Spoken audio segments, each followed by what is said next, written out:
ಎಲ್ರಿಗೂ ನಮಸ್ಕಾರ. Welcome back my YouTube channel. ಸ್ನೇಹಿತರೆ, ಎಲ್ಲರೂ ಹೇಗಿದ್ದೀರಾ? ನಾನು ಚೆನ್ನಾಗಿದ್ದೀನಿ. ನಾನು ರೇಖಾ. ಇವತ್ತಿನ ವಿಡಿಯೋದಲ್ಲಿ ಗೆಣಸನ್ನ ಉಪಯೋಗಿಸ್ಕೊಂಡು ನಾನು ಸಂಜೆ ಸ್ನ್ಯಾಕ್ಸ್ನ ಮಾಡಿದ್ದೀನಿ. ಇದಂತೂ ತುಂಬಾ ಟೇಸ್ಟಿಯಾಗಿರುತ್ತೆ, ಜೊತೆಲಿ ತುಂಬಾ ಹೆಲ್ತಿ ಕೂಡ. ಬನ್ನಿ ಈ ವಿಡಿಯೋನ ಶುರು ಮಾಡೋಣ. ಪ್ಲೀಸ್ ಸಬ್ಸ್ಕ್ರೈಬ್ ಆಗಿ ಸಪೋರ್ಟ್ ಮಾಡಿ ಸ್ನೇಹಿತರೆ. ನಾನಿಲ್ಲಿ ಅರ್ಧ kg ಗೆಣಸನ್ನ ತೊಗೊಂಡಿದ್ದೀನಿ. ಚೆನ್ನಾಗಿ ತೊಳೆದು ಸಣ್ಣ ಸಣ್ಣದಾಗಿ ಕಟ್ ಮಾಡ್ಕೊತೀನಿ. ನೋಡಿ, ಈ ರೀತಿ ಸಣ್ಣ ಸಣ್ಣದಾಗಿ ಕಟ್ ಮಾಡ್ಕೊತೀನಿ. ಸಣ್ಣ ಸಣ್ಣದಾಗಿ ಕಟ್ ಮಾಡ್ಕೊಂಡಂಥ ಈ ಗೆಣಸು ಏನಿತ್ತು, ಇದನ್ನು ನಾನು ಸ್ಟೀಮ್ ಮಾಡ್ಕೊತಾ ಇದ್ದೀನಿ. ಸಾಧ್ಯವಾದಷ್ಟು ಬಾಣಲಿಲಾದರೂ ಕೂಡ ನೀವು ಸ್ಟೀಮ್ ಮಾಡ್ಕೊಳ್ಳಿ. ಕುಕ್ಕರಲ್ಲೆಲ್ಲ ಹಾಕ್ಕೊಂಡು ಬೇಯಿಸ್ಕೊಳ್ಳೋದಕ್ಕೆ ಹೋಗಬೇಡಿ, ಯಾಕೆಂದರೆ ಇವಾಗ ಬರ್ತಾ ಇರೋ ಗೆಣಸು ಚೆನ್ನಾಗಿ ಬೇಗ ಬೇಯುತ್ತೆ. ಜೊತೆಗೆ ನಾನಿಲ್ಲಿ ಒಂದು ಗ್ರೀನ್ ಚಟ್ನಿನ ಮಾಡ್ಕೊತಾ ಇದ್ದೀನಿ. ಗೆಣಸಲ್ಲಿ ಬೇಯ್ತಾ ಇರಲಿ. ಸ್ವಲ್ಪ ಕೊತ್ತಂಬರಿ, ಸ್ವಲ್ಪ ಪುದೀನ, ಖಾರಕ್ಕೆ ತಕ್ಕಷ್ಟು ಹಸಿಮೆಣಸಿನ್ಕಾಯಿ, ಸ್ವಲ್ಪ ಹಸಿ ಶುಂಠಿ, ಇಲ್ಲಿ ಸ್ವಲ್ಪ ಒಂದು 1/4 ಚಮಚ ಆಗುವಷ್ಟು ಸಕ್ಕರೆ, ರುಚಿಗೆ ತಕ್ಕಷ್ಟು ಉಪ್ಪು, ಒಂದು ಅರ್ಧ ಹೋಳು ನಿಂಬೆಹಣ್ಣಿನ ರಸ. ಇದಿಷ್ಟು ಹಾಕಿದ ನಂತರ ನಾನು ಇದಕ್ಕೆ ಸ್ವಲ್ಪ ನೀರನ್ನ ಹಾಕ್ಕೊಂಡು ಗ್ರೀನ್ ಚಟ್ನಿನ ಮಾಡ್ಕೊತಾ ಇದ್ದೀನಿ. ಈ ಗ್ರೀನ್ ಚಟ್ನಿ ಅಂತೂ ನೀವು ಚುರುಮುರಿ ಮಾಡಿದ್ರೂ ಯೂಸ್ ಆಗುತ್ತೆ, ಮತ್ತು ಪರೋಟಗಳು ಮಾಡಿದ್ರೂ ಯೂಸ್ ಆಗುತ್ತೆ. ತುಂಬಾ ಟೇಸ್ಟಿಯಾಗಿರುತ್ತೆ ಈ ಚಟ್ನಿ ಕೂಡ. ಒಂದ್ಸಲ ಟ್ರೈ ಮಾಡಿ. ನೋಡಿ, ಮಾಡಿದೆ ಅಂತ ಗ್ರೀನ್ ಚಟ್ನಿ ರೆಡಿ ಆಯಿತು. ಕಲರು ಕೂಡ ನೋಡಿ ಎಷ್ಟು ಚೆನ್ನಾಗಿ ಕಾಣಿಸ್ತಾ ಇದೆ ಅಂತ. ಇಲ್ಲಿ ಗೆಣಸು ಕೂಡ ಬೆಂದಿತ್ತು.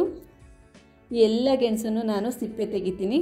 ಜಾಸ್ತಿ ಏನು ಕೆಲಸ ಇಲ್ಲ ಇವಾಗ. ನೋಡಿ, ಗೆಣಸೆಲ್ಲ ಸಿಪ್ಪೆ ತೆಗೆದಿದ್ದಾಯಿತು. ಏನಿಲ್ಲ, ಇದಕ್ಕೆ ಒಂದು ಟಿಕ್ಕಿ ಶೇಪ್ ಕೊಡಬೇಕು ನಾವು. ಹೆಂಗೆ ಅಂದರೆ ನೋಡಿ, ಇಷ್ಟೇ. ನಾವು ಸಿಪ್ಪೆ ತೆಗೆದಿದ್ದೀವಲ್ವಾ, ಈ ಥರ ಪ್ರೆಸ್ ಮಾಡಿದ್ರೆ ಆಯಿತು ಒಂದು ಮಣೆ ಮೇಲೆ. ನೋಡಿ, ಈ ಥರ ಬರುತ್ತೆ. ಜಾಸ್ತಿ ಏನು ಕೆಲಸ ಇಲ್ಲ. ನಾನು ಎಲ್ಲ ಗೆಣಸನ್ನು ಕೂಡ ಈ ಥರ ಶೇಪ್ ತೊಗೊತೀನಿ. ಟಿಕ್ಕಿ ಶೇಪ್ ಅಷ್ಟೇ ತೆಗೆದುಬಿಡ್ತೀನಿ. ಈಗ ಎಲ್ಲ ಗೆಣಸಿನ ಟಿಕ್ಕಿ ಕೂಡ ರೆಡಿ ಆಯಿತು. ಈಗ ಇದಕ್ಕೆ ನಾನು 1-2 ಡ್ರಾಪ್ ಆಯಿಲ್ ಹಾಕ್ತೀನಿ ಅಷ್ಟೇ. ಜಾಸ್ತಿ ಎಣ್ಣೆ ಬೇಡ ಇದಕ್ಕೆ. 1-2 ಡ್ರಾಪ್ ಆದರೆ ಸಾಕು. ಇದನ್ನು ಶಾಲೋ ಫ್ರೈ ಮಾಡ್ಕೊತೀನಿ. ಈ ಮಗ್ಚ ಕೈಯಿಂದ ಸ್ವಲ್ಪ ಪ್ರೆಸ್ ಮಾಡಿ 2 ಸೈಡು ಚೆನ್ನಾಗಿ ಫ್ರೈ ಮಾಡಿಕೊಂಡ್ರೆ ಸಾಕು. ತುಂಬ ಚೆನ್ನಾಗಿ ಫ್ರೈ ಆಗುತ್ತೆ, ಏನು ತೊಂದರೆ ಇಲ್ಲ. ಯಾಕೆಂದರೆ ಇದಕ್ಕೆ ಜಾಸ್ತಿ ಎಣ್ಣೆ ಹಾಕಬೇಕು ಅನ್ನೋವಂಥ ಅವಶ್ಯಕತೆ ಇಲ್ಲ. ತುಂಬಾ ಟೇಸ್ಟಿಯಾಗಿ ಬರುತ್ತೆ ಈ ಸ್ನ್ಯಾಕ್ಸು. 2 ಸೈಡು ಚೆನ್ನಾಗಿ ಕ್ರಿಸ್ಪ್ ಆಗಲಿ ಅಷ್ಟೇ. ಈ ಥರ ಮಗ್ಚಾಕಿ ಫ್ರೈ ಮಾಡ್ಕೊಳ್ಳಿ.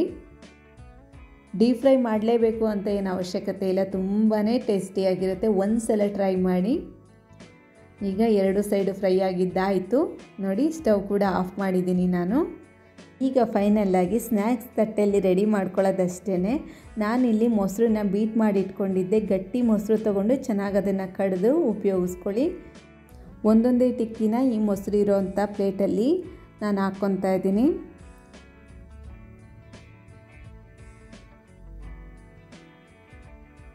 ಈಗ ಮೇಲ್ಗಡೆ ಸ್ವಲ್ಪ ಮೊಸರು ಹಾಕ್ಕೊತೀನಿ, ಕಡ್ದಿರೋವಂಥ ಮೊಸರು.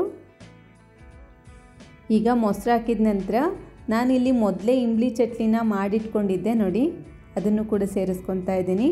ಅದಾದಮೇಲೆ ಗ್ರೀನ್ ಚಟ್ನಿ, ಖಾರಕ್ಕೆ ನಿಮ್ಮ ರುಚಿಗೆ ತಕ್ಕಷ್ಟು ಚಟ್ನಿನ ಹಾಕ್ಕೊಳ್ಳಿ.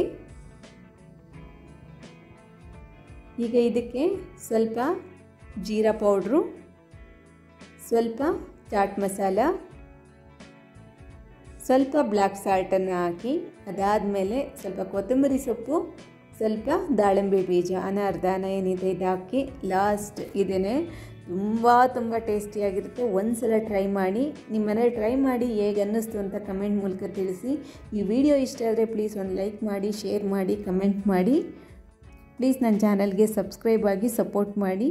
ಪೂರ್ತಿ ವಿಡಿಯೋನ ನೋಡಿ ಹೀಗೆ ಸಪೋರ್ಟ್ ಮಾಡಿ. Thank you so much video ನೋಡಿದ್ದಕ್ಕೆ.